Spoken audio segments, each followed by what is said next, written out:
Hey guys, welcome back to my channel, and today we're going to talk about the card number 17th, and it's the 18th card on the deck, and a very important one. It's the star, a very positive card to show up within your deck reading. After the upheaval of the tower comes one of the most peaceful and hopeful cards in the tarot, which is the star. you know In Rider-Waite deck, a nude woman is kneeling beside a pool of water. She pours water from two pitchers, one into the pond and one onto the land. Above her shines a large radiant star, surrounded by seven smaller stars. You see? She's pouring in two different sides, and there's a star.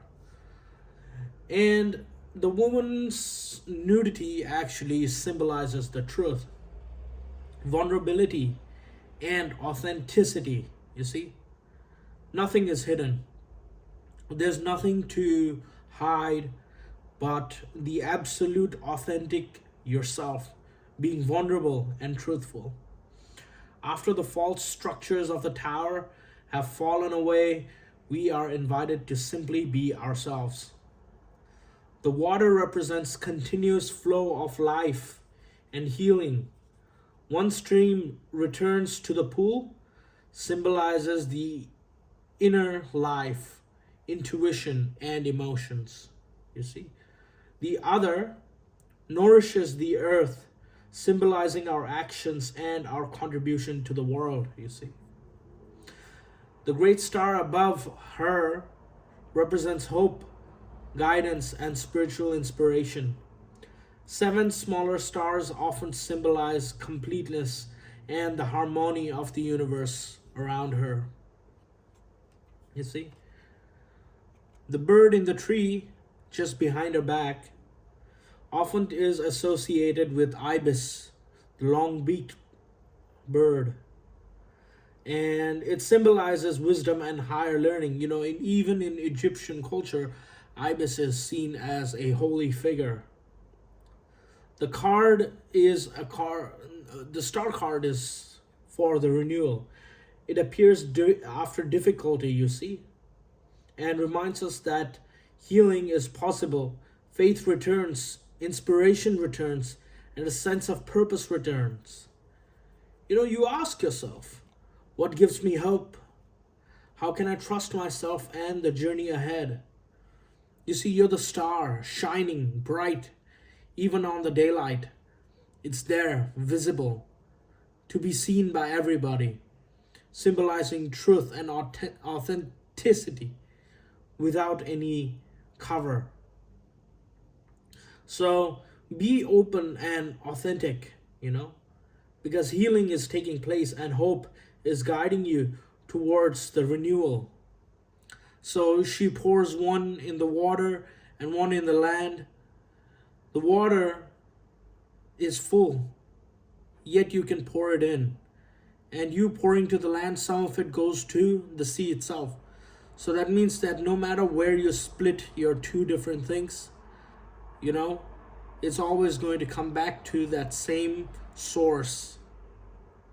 So there are flowers around her in the garden, and she is surrounded with absolute beauty and magnificence, sort of like Eve herself.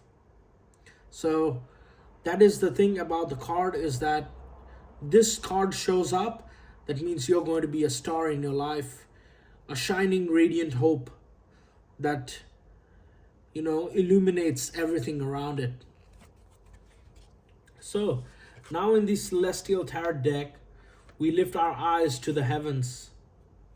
Look, she's looking at the star, where the star becomes a symbol of cosmic guidance and our connection to something greater than ourselves.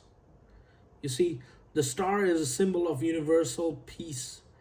We are made of stardust, so that means we are star ourselves.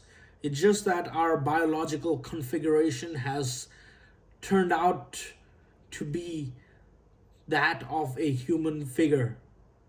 So we're made of star itself, And when we see it shine, that means that we're seeing a reflection of ourselves. You see, it's a symbol of cosmic guidance and our connection to something greater than ourselves. Since ancient times, human beings have looked and they have looked towards the stars for directions. In Aboriginal culture, they have entire star maps right on their palm of their hands. They can navigate the land through the stars, and travelers navigated by them. Farmers followed their cycle, and philosophers contemplated their mysteries.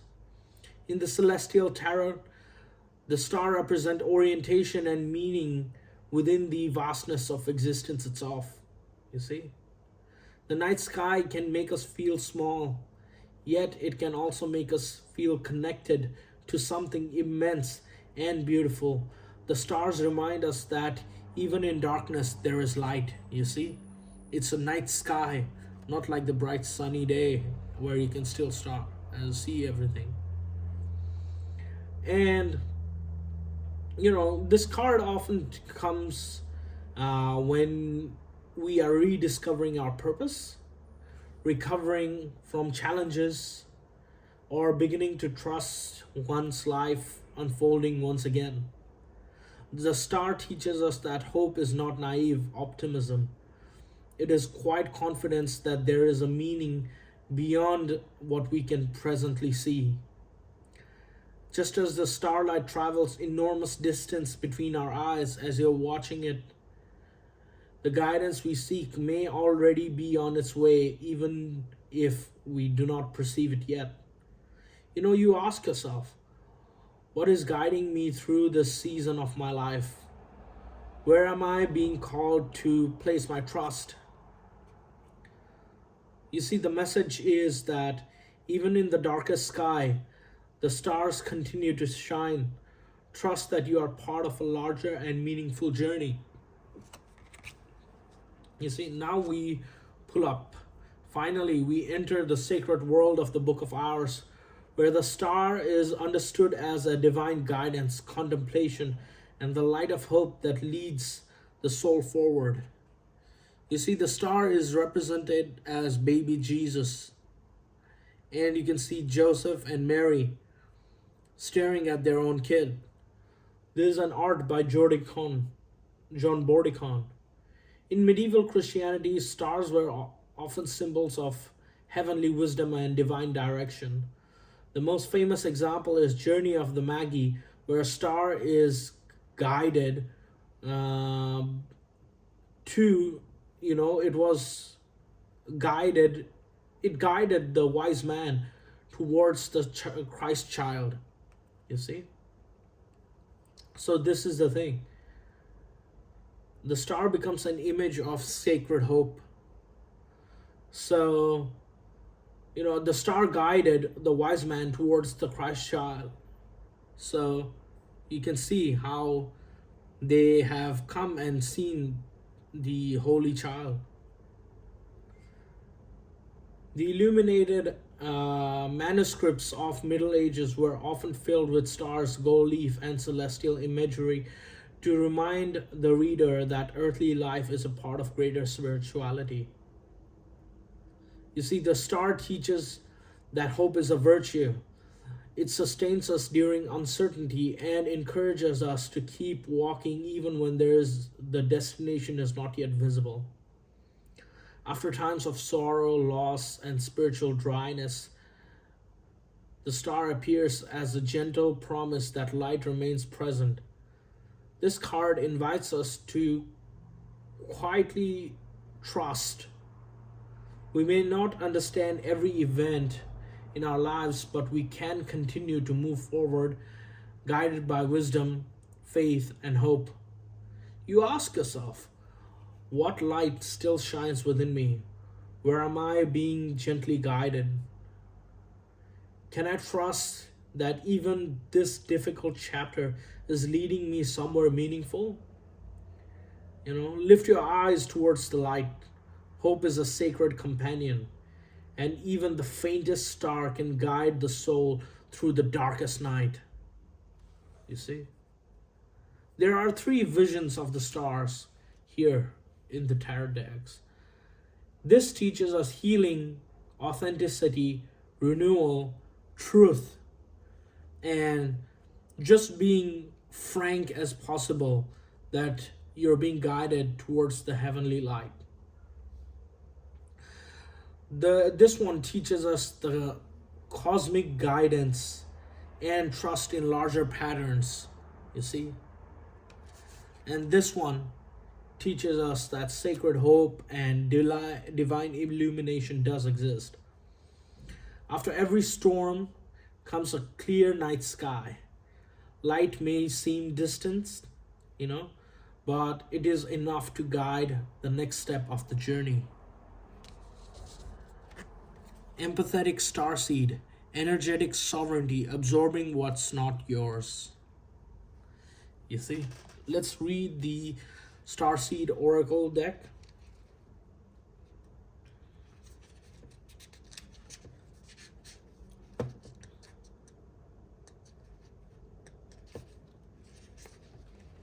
Empathetic starseeds are here to shift the world through their physical presence alone. They don't need to do anything beyond here, just being here. Thanks to the energetic change in their physical presence causes, due to their high sensitive nature, empathetic starseed can struggle with being on earth and in a physical body. Many are prone to addiction and depression or tend to mistake other people's feelings and moods for their own.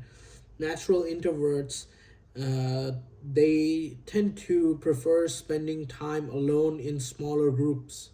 Crowds can often be overwhelming for them. If this card appears, consider listening to everything. Consider lightening the load energetically. Don't put yourself under such pressure to go out into the world. Be gentle with yourselves. Allow extra time and care to recover energetically.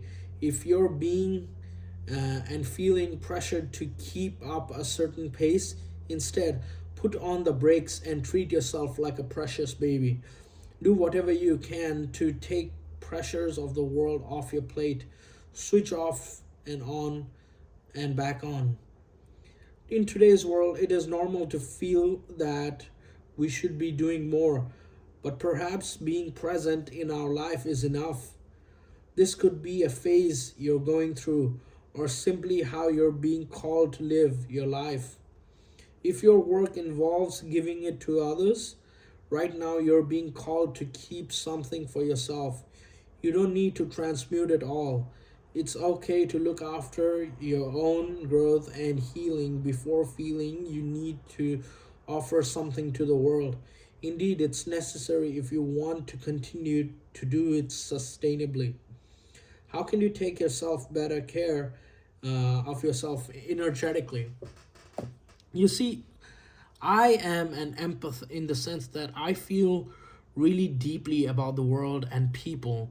And now I need to take care of myself because I feel a lot of compassion, empathy, kindness, respect, admiration towards most people.